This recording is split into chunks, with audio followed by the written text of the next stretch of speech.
Kaza, gemi kilitlendi. Kaçıyorlar. Tersane boşalıyor. Bak bak bak bak bak bak. Şurada bir tane gemi var, onu parçaladı.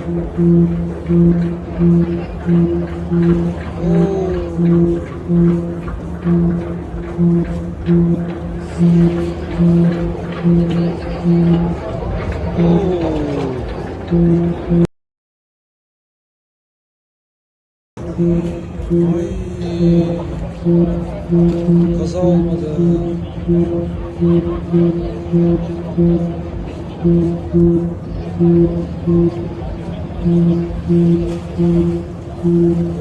Allah şükür oldu ya.